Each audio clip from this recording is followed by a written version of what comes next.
Hello everyone, I hope you guys are doing good. I'm Arun Chanda, founder and CEO of Mint Hospitality Consultancy, and today I'm going to talk about the opportunities for budding young entrepreneurs. Back in 2008, when the world was hit with a recession, with high unemployment and low institutional trust, many young people chose to walk the path of entrepreneurship. I happen to be one of them. Some of them were very successful in turning this financial crisis and the slow economy into a golden age of entrepreneurship. In 2020, post-COVID-19, I foresee a similar thing to happen. Many new young entrepreneurs will be born again. Some will burn their bridges and start working on their dream projects. For many, opening a restaurant or creating a food brand is a dream. I have created this video today to share my views and understanding to help such young entrepreneurs in taking the right decision. So when we talk about the food and beverage domain, there are various business formats. Like you can open a cafe, you can open a casual dining restaurant, you can open a fine dining restaurant, you can go for a pub or a bar or a lounge kind of a setup, a disco or a nightclub kind of a setup. You can have your quick service restaurant or fast food kind of a setup. You can have your banquet, or you can get into outdoor catering business. You can start your institutional catering or your industrial catering setup. So there are many options. We will discuss it one by one in different videos, but today we are going to talk about the QSR industry as a whole. India is a huge country, and QSR business has a huge opportunity in tier 1, tier 2 and tier 3 cities putting together. So when you want to open a QSR business, a quick service restaurant business or a fast food restaurant business, what are the different things you need to think about? The first thing that you need to think about is whether you want to start a franchisee model. I mean, you want to buy a franchisee of an existing established brand, or you want to start your own brand. I think that's the first thing that you need to think, and you take a decision on that first. If you want to open your own brand, then there are various factors that you need to consider before getting into this business. First thing is, what kind of model is your business? See, even in QSR, there are two models. One is a brick and mortar model where you have big stores like McD, KFCs and the Haldirams. And there are small formats, there are food court formats and the kiosk formats where you can open small shops, like small retail outlets in 200, 150, 250, 300 square feet area, and you can scale it up. So once you take a decision on that, then we can think about whether you want to create a regional brand or you want to create a national brand. So if you want to create a local regional brand, then your food menu will be very different. It has to cater to the local palate, the local taste, and looking at the local competition, market gaps. You have to figure out what kind of menu will work for you. If you want to create a national brand, then your thinking has to be different, because your menu needs to be accepted overall across India, and it has to work everywhere, wherever you go, like a KFC or a Domino's or a Pizza Hut or a Haldiram. It works everywhere, right? So you have to think whether you want to create a national brand or a regional brand. That's another thing that you need to think. After that, the next steps are like you have to do some bit of research at your end, like the market gaps, the competition, price points, which brands are working, which are not working. What is the local palate where you are located? If it's a regional brand, if they like spicy food, they like non-veg or they like veg, which is more preferential. Looking at all these factors, then you think what should be your product line. And in QSR, your product identity is very important. You should be known for something. Whether you are known for your dosas or your burgers or your pizzas or your rolls or your biryani or your kebabs, you have to figure out where you want to head. So you can't have a lot of things on the menu. It has to be a small, crisp menu, because QSR business means scalability. You need to scale up.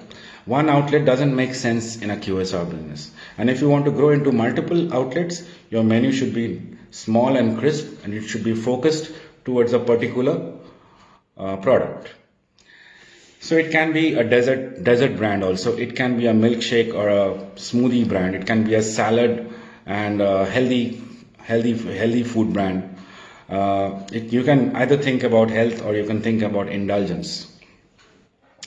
So there are many options. You can take a regional flavor or a regional product and promote it as a QSR brand. You can take any international concept and promote it as a QSR brand. So options are many. So once you figure out where you want to go, where you want to head, then the next thing that you need to figure out is what kind of space you will require, what are the kitchen equipments that you will require to execute that menu. So when I talk about kitchen equipment, it is very important because if you see all international QSRs, they invest a lot on their kitchen equipment. Why? Because they want their product to be consistent in quality and taste. Now, if you are too much dependent on skilled manpower for every outlet, you can't scale it up. So they have a very simple menu and they invest a lot on their automated equipments where everything is like everything is programmed according to the recipe, and you can train anyone within few hours how to operate that system. So it becomes much easier for them to scale it up, and that's how they multiply in various cities, and they multiply so fast without any issues in consistency or quality of the product.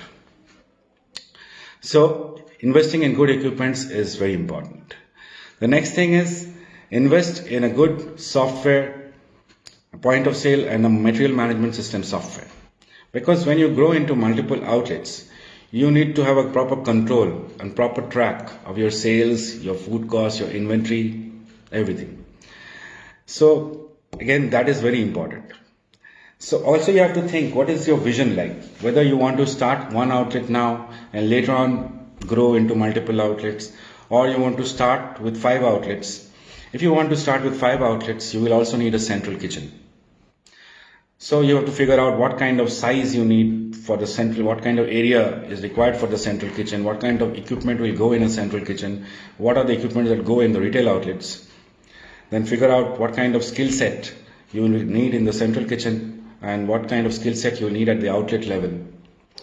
Then you have to hire the right people for your concept. So all these are very important factors. The next thing is, once all these are sorted in your head, then you have to create your budget. So when you talk about budget, you create a capex sheet where all your capital expenditure is noted down. Like you have to figure out what are the rentals. So if you are giving a 3-month deposit and 1-month brokerage, that should come into your capex sheet. Then cost of equipments, cost of civil and interior work, cost of licenses, cost of software, hardware, cost of uniforms, cost of printing, stationery, signboards, so many things.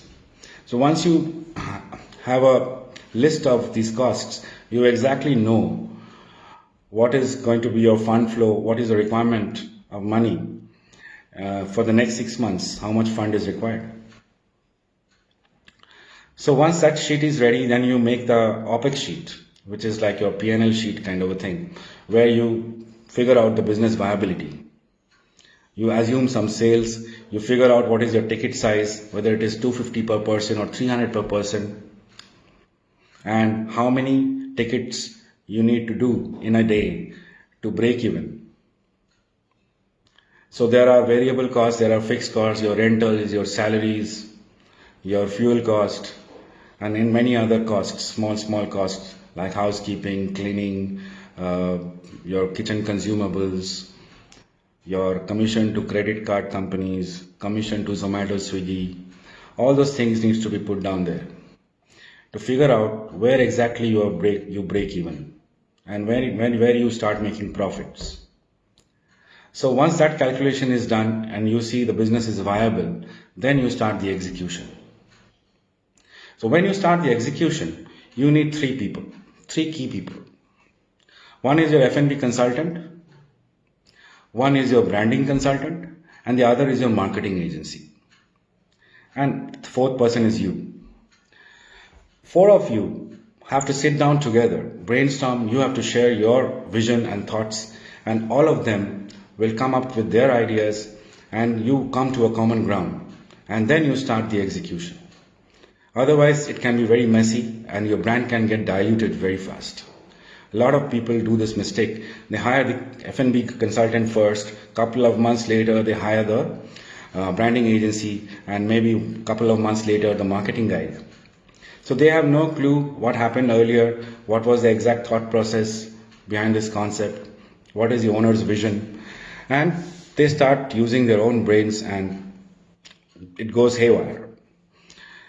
So don't commit this mistake. These are your key people. Some of the work, if you think that you can manage yourself, you pitch in, but get these people on board before the execution starts. This is very important. So if you have any more questions related to opening a QSR, you can mail it to me directly at arunchanda@gmail.com, or you can visit my website www.mint-hrc.com. So I have a page there, online consultancy. So you click there and you write down your questions and it will come on my mailbox and I will reply you within 48 hours. Hope that sounds good. So guys, kindly share this video so that young entrepreneurs who want to start their own business or own QSR business will get some idea, a broad idea, and it will help them to take a decision.